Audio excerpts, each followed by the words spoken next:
अज्ञानतिमिरान्धस्य ज्ञानाञ्जनशलाकया चक्षुरुन्मीलितं येन तस्मै श्रीगुरुवे नमः। गुरुवे गौरचन्द्राय राधिकाय तदालये कृष्णाय कृष्णभक्ताय तद्भक्ताय नमो नमः। वाञ्छाकल्पतरुभ्यश्च कृपासिन्धुभ्यश्च पतितानां पावनेभ्यो वैष्णवेभ्यो नमो नमः। दोनों हाथों पर उठाएंगे, मेरे पीछे पीछे बोलेंगे हरे कृष्ण कृष्ण कृष्ण हरे हरे, हरे कृष्ण कृष्ण कृष्ण हरे हरे, हरे राम राम राम हरे हरे, हरे राम राम राम हरे। एक बार और जोर से, हरे कृष्ण कृष्ण कृष्ण हरे हरे, हरे कृष्ण कृष्ण कृष्ण हरे हरे, हरे राम राम राम हरे हरे, हरे राम राम हरे हरे। हरे कृष्णा। आज इंद्रपाल गली नंबर 4 की जिस स्थान पर हम बैठे हैं, एक बहुत अच्छा प्रयोजन है कि हम सब मिलकर के अपने हृदय से हरि को याद कर रहे हैं। और जितना भी हम याद कर रहे थे, जो हमारी सुकृति बनेगी वो एक आत्मा की प्रभु के साथ उनका मिलन हो, स्वर्ग और नर्क और अपवर्ग से भी ऊपर गौरव धाम की प्राप्ति हो, उसके लिए हम सब लोग हृदय से प्रयास कर रहे हैं। इस कीर्तन का आज यही प्रयोजन था। देखिए, जितनी देर हम ऐसे कीर्तन में, ऐसे मंडली में बैठते हैं, उस समय बहुत सारे सद्गुणी विचार हमारे मन में आते हैं, सबके आते हैं, क्योंकि हम एक जन्म से यहाँ नहीं है इस शरीर में। जाने कितनी बार लिया है जन्म, हमने बार बार जन्म लेते रहते हैं, है ना। उसके लिए बोलते हैं ना, पुनरपि जननम पुनरपि मननम पुनरपि जननी जठरे शयनम। हर बार हम जन्म लेके आ रहे हैं, तो वो जो हर जन्म की स्मृतियाँ रहती हैं, वो हमारे आत्मा में स्मृतियाँ रहती हैं, वो स्मृतियाँ हमारे हमेशा रहती हैं। तो जैसे हम यहाँ पर बैठे, तुरंत जो पुराने जन्मों की हमारी लौ लगने लगती है, भाव प्रकट होने लगते हैं। ईश्वर के कईयों में तो दर्शन भी हो जाते हैं, है ना। और कई उठ करके इतने भाव विभोर हो जाते हैं कि नृत्य करने लगते हैं ईश्वर के सामने। अच्छा, रोक, कोई शर्म नहीं, कोई देख रहा है कि मैं बहुत अच्छा नाचता हूँ, नहीं नाचता हूँ, कैसे लग जाते हैं शरीर, इस शरीर छिड़कने लगता है। कैसे कि जब हमारी आत्मा साक्षात परमात्मा को देख रही होती है, तो हृदय की जो खुशी होती है वो ऐसे भावों से प्रकट होती है। तो हम जो इस सभा में आए, सद्गुणों को प्राप्त हुए थोड़ी देर के लिए, इस सद्गुण को कितनी देर तक अपनी स्मृति में रख पाएंगे, वो हमारी सुकृतियां, पुराने जन्म के संस्कार और इस जन्म की संगति बहुत विशेष है कि हम किस संगत में रहते हैं। यहाँ हमारे अंकल जी हैं, इनके आशीर्वाद से जो भी बच्चे धीरे धीरे बड़े होते हैं और मंदिर की तरफ जिनके कदम आते हैं, वो अपने जीवन में 2-4 भजन जरूर सीख लेते हैं। अंकल जी की इतनी कृपा है, इतनी बढ़िया जो है संगत यहाँ पर करते हैं। और मंगलवार को आप आइए, बहुत सारे छोटे बच्चे बहुत अच्छे और सुंदर हृदय से भजन गाना सीखते हैं। एक तो होता है ना वाकई भाषा, मुंह से बोला बिखर गई। फिर जब उसमें हम एक निष्ठ होते हैं, थोड़ा अभ्यास करते हैं, तो बात फिर हृदय से निकलती है। और जब हृदय से निकलती है तो सभी के हृदय तक पहुंचती है।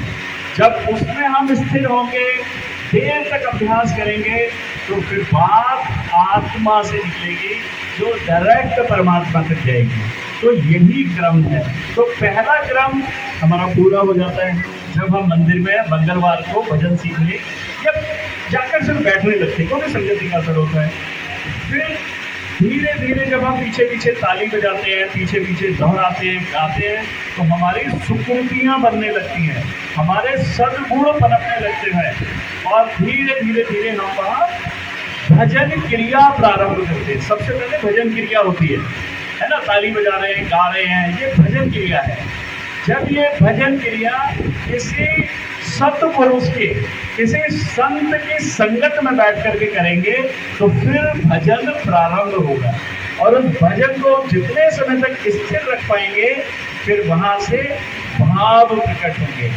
और जब किसी गुरुदेव की कृपा होगी, ठाकुर जी की कृपा होगी, तो हमें फिर प्रेम भक्ति मिलेगी, जो किसी भी भक्त का अंतिम लक्ष्य होता है, भगवान की सेवा में पहुंचना। बहुत सारे लोग अभी थोड़ी देर पहले तक यहाँ पर बैठे हुए थे। अभी जो मैं अपने गुरुदेव के सुने हुए विचार आपके सामने प्रकट कर रहा हूँ, उनकी जिन जिन की भी सुकृतियां नहीं थी, वो कारण या अकारण इस स्थान को छोड़कर चले गए। जिनकी सुकृतियां हैं, जिनके जीवन के सद्गुण इस कलयुग में, इस उम्र में निकल करके बाहर आ रहे हैं, सिर्फ वही लोग यहाँ पर इस समय बैठे हैं। तो ये आपके हमारे जीवन की कोई छोटी घटना नहीं है, ये बहुत अद्भुत घटना है कि हम उस स्थान पर बैठे हैं जहाँ पर मेरे गुरुदेव जय नित्य लीला प्रविष्ट ओम विष्णुपाद स्तोत्र श्रीमद भक्ति वेदांत श्री नारायण गोस्वामी, मेरे परम आराध्य और परम गुरुदेव की वाणी हम सब तक पहुंच पाई है। तो आप सब सद्गुणी लोग ये ध्यान रखें कि कलयुग में अगर हमें भजन सुनने को मिल रहा है, सत्पुरुष हमारे बीच में बैठे हैं, मंदिर के इतना नजदीक है और लगातार उस मंदिर के जिसमें लगातार कार्यक्रम होते रहते हैं, तो ये कोई आपके जीवन की साधारण घटना नहीं है। मंदिर में जाने का मतलब भक्त होना नहीं है। मंदिर में जाने का मतलब होता है भक्ति के लिए प्रयास करना। प्रयास करना हमारा फर्ज है।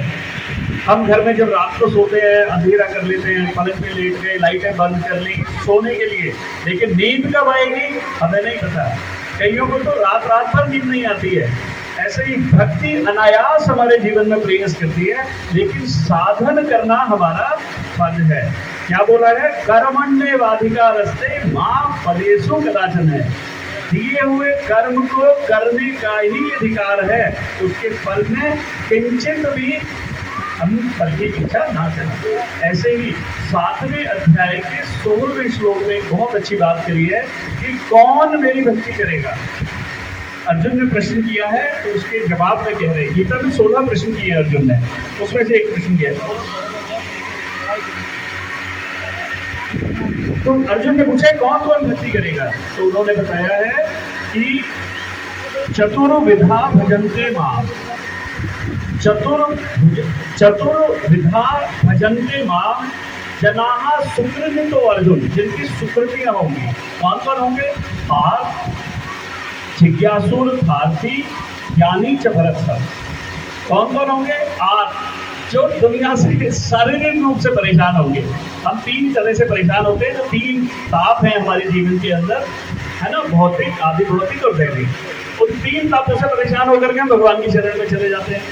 दूसरे होते हैं अर्थार्थी, धन मिले भगवान, मेरा काम सही चला दे। जाने कई लोग सौदेबाजी करते हैं कि मेरा ये वाला काम चला दो, इतने पैसे दूंगा, ये वाला करा दो, इतना दाम दूंगा। भगवान की सौदेबाजी, अर्थार्थी जाएंगे।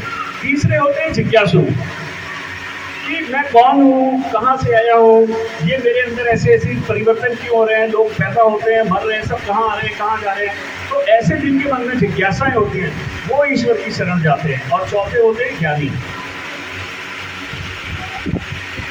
ज्ञानी वो पुरुष है जिन्हें ईश्वर की सत्ता का पता है, मालूम है।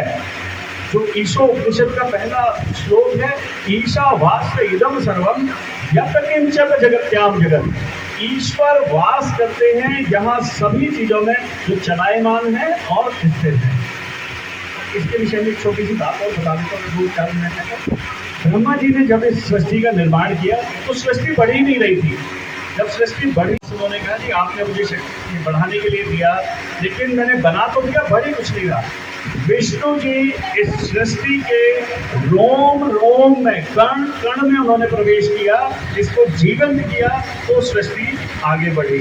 तो यही ईशा वास एकदम सर्वम, ईश्वर वास करता है यहाँ सभी में। इस बात से प्रमाणित किया जाता है। तो हम जिस जगह बैठे हैं, मैं तो देखो बोलता ही रहूँगा, मेरे को इशारा नहीं है, बोलता ही रहूँगा, मेरी आदत है। जब इतने सुकृति बात लोग सुनने को मिले, तो कोई भी जो अपने गुरुदेव की आज्ञा में प्रचार कर रहा होगा वो बोलेगा ही बोलेगा। तो आप सबका मेरे को सुनने के लिए और अपनी सुकृतियों का, आज के भजन का समस्त जो पुण्य प्राप्त हुआ है हम सबको मिलकर के, वो हमने इन पुण्य आत्मा जी को आज अर्पण किया, तो बहुत बड़ी बात है। वांछाकल्पतरुभ्यश्च कृपा सिंधु एव च पतितानां पावनेभ्यो वैष्णवेभ्यो नमो नमः। आपके सभी के श्री चरणों में मेरा दंडवत प्रणाम।